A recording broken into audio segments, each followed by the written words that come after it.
I'm Tim. And I'm Doug. And we're from Chocolate Cover Games. And this is crowdfunding for January of 2022. Yep. So we're starting to see some games come out again on the crowdfunding pages. Tim only came up with two that he recommends. And I believe one of them was one that I was thinking of. But I did come up with three. So my first one is on GameFound. Okay. And I just thought this looked interesting. It's called White Hat. It's by Dragon Dawn Publications. Okay. And it ends, I believe, February 4th. When it'll end. And so White Hat is a trick-taking game with a twist. Okay. So when winning a trick, you advance your pawn to a new space on the game board. So you're moving up the game board, jumping over other spaces that are occupied. Some of the spaces allow you to perform different actions. Okay. While each space is marked with scoring value, and at the end of each round, players add up the values of their space with their pawn to their score. So unlike most trick-taking games where it's sometimes better to avoid winning a trick if it would make your pawn advance too high to value space. Okay. So as you get to the end of the game, the player who's collected the least amount of points wins. Okay. So you may not want to win a trick to move your hat up the scoring track. Okay. Apparently, they had a game out before called Black Hat. Okay. And this is just a refreshed version of it. Okay. It also offers a solo variant. The game components are language independent. The rulebook has multiple languages. They do have stretch goals, I believe, that some have unlocked. There's a dual-sided game board with different locations. Okay. I just think it looks pretty cool. We both like trick-taking games. And it has funded. All right. And let me see here. If I can tell you how much it cost. To back. I probably should have looked at that sooner. Does it tell me? Should somewhere. Yes. It is €19. Okay. It's like 29 American. It doesn't tell me the American amount. Okay. I don't know what the conversion rate is. I'm just making it sound more expensive. So it's €19, whatever that is American. You could also add Drawing, okay, which was one of their other games. Dwarf board game. You can bundle different ones. So again, it's White Hat, and that is on GameFound. Okay. My first crowdfunding choice is on Kickstarter. It is called Bags and Playmats for Board Games. Very flashy title, yep. I know. This is from BoardGameTables.com, who's running this. And they have really good quality things, from what I understand. This ends February 10th. They've just got their 4,000 backer since I've opened this page. Because it was at 3,999 a couple seconds ago. They're posting new colors, new sizes for their playmats, and they say that this will ship out in March, so quick turnaround. Yep. The bags are interesting because the way they describe these new bags is they can hold 7 Ticket to Ride games or 65 pounds. So if you know your weights of your games, you'd be like, well, I can carry this 165-pound game.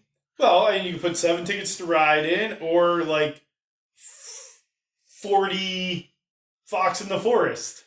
Well, there is a video down here later from, I believe, the Quackalope people that get 51 games in the bag, but 23 of them are from Button Shy. Yeah. So I'm like, yeah, it's kind of copying out. It's like, I can fit 200 of these, Rory Cube games in here. But we need a bag for all our Button Shy games. Well, they make Button Shy bags. Ours should be coming when Tussie Mussy comes eventually. Okay. But the playmats they're coming out with this time come in 3 sizes: small, medium, large. The small is 2 foot by 4 foot, I believe, and the large is 3.5 feet by 5 feet. So it's a good size mat. Yeah. It's $80. The bag, I believe, is, I want to say it was $150, but that doesn't sound right. No, I don't want a bag right now. The bags are $120 for a bag. Everybody has bags nowadays for their board games, just depending how many you want to take with you. We've never taken so many that we've needed a bag. It would have been nice though. But like I said, this ends February 10th. It's on Kickstarter. That is bags and playmats for board games. All right. So, your second? So my second game, and all of a sudden my phone went wacky on me. Okay. That's not the name of the game. I was hoping that was the name of the game. There we go. So my second game is a game that's sort of at the beginning of a trend here. Okay. So this is Mining Colony Duel. Okay. And it's only $5 to back because it's a print at home. Okay. And you actually backed one recently. Voyagers. That did well. Mm-hmm.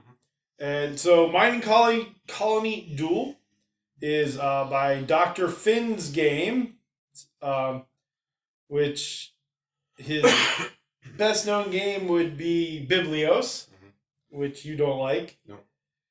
But this is the first Dr. Finn, what he's calling BYOP game, Bring Your Own Pencil. And unlike other print and play games, BYOP games require no components except for the printed sheets and pencils. So print out the sheets, bring your own pencil, and get ready to have a great gaming experience. Each backer will receive high-resolution PDF or JPEG files to print the game board, the player board, the 3-page rule book. There will be a low-ink version of each, included in your pledge. And also with your pledge, there's access to any future variant content or stretch goals. Okay. So if they add anything to the game, you're automatically added into that. And the one thing that I did find cool with this, and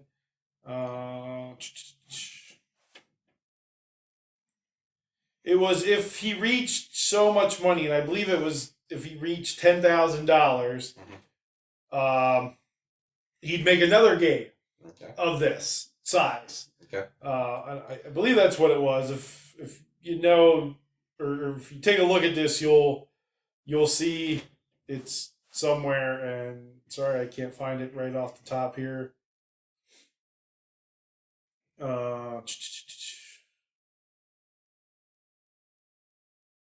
At every $2,000 pledge, a new variant will be added, as is rewarded. So at this point, it has reached 3,000. So there should be a new variant. Every 10,000 pledge, a whole new BYOP game will be created. Okay. So unfortunately, right now they're only at 3,808, but they have met their goal for this game. Okay. $5 game, quick, simple. I think we're going to start seeing a lot of this style come to your crowdfunding. Yeah. Because $5, and as soon as it ends, you can get the game. So that is Mining Colony Duel, a BYOP game by Dr. Finn, and it ends on February 6th. Okay. So $5. Check it out. And my last game for this month's crowdfunding is Adventurer's Guide to the Bible for 5e. This is from Red Panda Publishing. is their first thing they've made for Kickstarter. And they've just hit the milestone of 1,000 backers, so that just switched over in a little bit of time here. It's an interesting concept of bringing the 5e rule set for role-playing games into a biblical world. It does say at the top that it is good for a campaign for level 1 to 10 characters, so it does not go to a 20 level character. One of the funnest is the word thing I found about this Kickstarter is it used to say 6 subclasses. Now they're boasting that they've added a 7th. It goes barbarian, cleric, wizard, fighter, bard, druid, and the new one they added, bard. So they've added bard again to something they've already had bard to. Well, maybe it's a different bard. Yeah. But we know a group called Two Bard Party. Maybe that's what they're going with. Yeah. It looks interesting. I don't know if I would ever play this. We don't play D&D. Well, I used to play Pathfinder. I loved playing Pathfinder. Well, would this fit in the Pathfinder thing? Is that what the 5e system is? But I'm not a role player person. It gives you essentially it gives you a bunch of non-playable characters that they've just taken right from the Bible, and it's like, oh, you just happen to wander across so and so, and you're like, okay, and then you keep going with your own story. So I think I do wonder if we're going to start to see more of this theme in some games. Bible? Because Ark Nova came out, and it's pretty popular. I just saw one, I think it's called The Flood, which is about building the Ark, I believe, and surviving. I saw a little promo thing about it. So I wonder if we're going to start to see some more. Well, it is an on-owned IP that you can use. Because there's, what is that, Sola Fidel or whatever, Sola Fidei? The one where it's the... I know the cover. Yeah. I don't know what it's called. But, I guess it'd be interesting for all those kids in Bible school that wanted to play D&D and the church is like, no, but here's your close approximation. Yeah. It works. I guess. Be interesting how to see you resolve. Now, I wonder, do you put it in like the Pathfinder universe or the D&D universe? Or no, is this its own universe? It comes with a book. Okay. An adventure book. And it takes place in Egypt, as I recall. And the overarching story is somebody killed Cleopatra. Okay. And then you go on a bunch of missions from there. And how much is this for the... It is... For the digital world map, just the world maps itself is $9. You need more than just the map. Well, if you just want maps, you can get for $9. For the digital book is $25. That comes with the adventures book and the maps. Skip the retailers level. And for everybody else that wants the physical version of the book, is $45. And if you want all the fancy stuff, including the digital, is $59. I guess it's not bad. Yeah. Again, I'm not an RPG person, so I almost backed one time.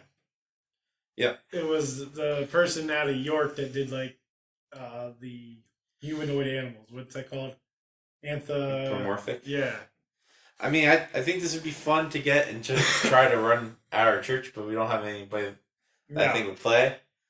And I think if I would play it, I'd be a terrible player for this game because I've become one of the people that's known as a murder hobo. Yeah. That just murders everybody. I'm like, ooh, here's a cool NPC to learn about. And like, I'm not learning stab, but he's an important person in the Bible, and I just stabbed him.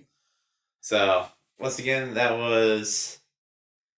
I guess throw back up to the title here because I already forgot it. The Adventurer's Guide to the Bible for 5e. Okay. And that, I guess I should tell you when you have to back until February 5th. So get on that, people. All right. So my third one. Well, the final one for this video. Yep. Is Hens. Okay. and it's out now, of course, on Kickstarter. Okay. It ends February 21st. Okay. So you've got plenty of time. And it is by Little Rocket Games. Okay. Who, let's see. I believe this is like their big one. They did Blue Collection and Rune Reprint and Micro Expansion. I don't know either of So those. yeah, I didn't think I recognized anything that they did. I like the artwork on this. Okay. It's pretty cool. So in Hens, you are a hen breeder. Okay. In each round, you'll play a hen card from your hand, trying to create a harmonious barnyard with different hen breeds. Okay. Now, we grew up on a farm, but we had cows. We didn't have chickens. Yep. So basically, the way you play, you shuffle up the cards, deal 4 to each player. They each get a rooster token. You each get a gold card. Okay. And then you draw 2 cards, build your barnyard by placing your cards in a grid of 3 columns by 4 rows. Okay. Or in a grid of 4 columns by 3 rows. Okay. So it can either be 3 by 4 or 4 by 3. Okay. When you place a hen card adjacent to another hen of the same breed with any number of different breeds with a number of 1 lower or 1 higher. So you can place they have purple as a color. So you can place purple next to purple, okay, or purple next to a different color. Let's say the card number is 4. Okay. You could place purple next to a different card if the number on that card is 3 or 5. Okay. And then you discard a card, and at the end of the 6th round, you place your rooster token out. The game ends when you play all 12 cards. Okay. And the player with the most points wins. So that's just real quick overview. Okay. And I will tell you how much it is. What's the asking price for Hens? Maybe I'll tell you how much it is. I can find how to get there. You're on the BGG page. Yeah, So that's not I don't gonna know help how I you. got because there's where I need to go. Aha. And technology eludes me according to Tim. Yep. It is for the print and play version. Okay. €5 or $6. Okay. So here's another one. You could buy the print and play. Or it is $17. Okay. That gets you a copy of Hens and all the stretch goals, which I don't know if they hit any yet. Tell you in a second. So right now they have not quite hit their stretch goal. Okay. The next one that they're coming up to would be better quality cards, then a score pad, 2 more goal cards, aid cards, which I think player aid cards should be part of the game, not a stretch goal for a game. Oh, what does that cost? Of course, for you think box should be a stretch goal. It should be the final stretch goal. Box should always be the final goal. That or rulebook. So yeah, rulebook. Stretch goal, rulebook. We didn't reach the stretch goal, so have fun learning. Yeah, we'll send you the components, but no rules. But that's Hens, and February 21st. Again, I like the artwork. Sounds cool. It's that card filler game that I like. Mm-hmm. So check it out. If you're backing anything on GameFound or Kickstarter, let us know in the comments. I know right now there isn't a whole lot out there. I do know that there are a couple big ones. Mm-hmm. Neither one of us picked the big one. Nope. Which is Marvel Zombies. Yeah, Zombicide Marvel. No, I'm sure it's Marvel Zombies. Whatever it is, which has raised like $4 million or something already. Yep. Where the price of the game plus the shipping is ridiculous. Yep. To at least to me. Well, $300 shipping is pretty normal. Are you backing that? No. I don't like Zombicide. I played it twice, and both times I never played it. I figured you'd want just a big Galacticus. I like the only good figure that's in there is the Iceman one. That's what everybody says. I have not really looked at that because it is cool. Because mostly when he flies, he shoots off with ice beams behind him. Yeah. The ice beam he shoots off looks like a skull eating him. It is cool. That'd be if you could just back it for one sculpt, I'd back it just for that sculpt. Everybody really loves the what's the huge one? Galactus? Yeah, because you can change heads. I thought because you were gonna say it's the size of a human baby. Well, that thing is massive. At like 3 feet, 80 pounds. And the shipping for that alone is super expensive. Yep. So that's a big one. If you're backing that, let us know. Let us know what you sold you on that. And it's awesome if you back that. And another big one out, neither one of us mentioned, is the Dice Tower. Their annual. Well, I try not to promote other channels on our channel. It's a bad look for us. Makes us seem incredibly desperate with our 38 subscribers. Well, wait till we run our Kickstarter crowdfunding. Yeah. Crowd surfing. Once again, campaign. Different channel. But that's a big one. And the other big one for me, I had to look up the title because all of a sudden it went out of my head. Purple Haze. Yep. I've heard a lot of things about that. The Game Found platform. That actually would probably be my fourth. Actually, maybe my third until I found Hens, which fits all my things. But man, Purple Haze looks cool. It's sort of a story-driven war game. Vietnam War game. I was gonna say Civil War, but different war. Couple decades off. Yep. But again, if you're backing something, let us know. Let us know if there's any games on any of the crowdsourcing pages that you think look awesome. And with that, this was our crowdfunding. There you go. Nailed it. For January of 2022. Yep. Stay sweet.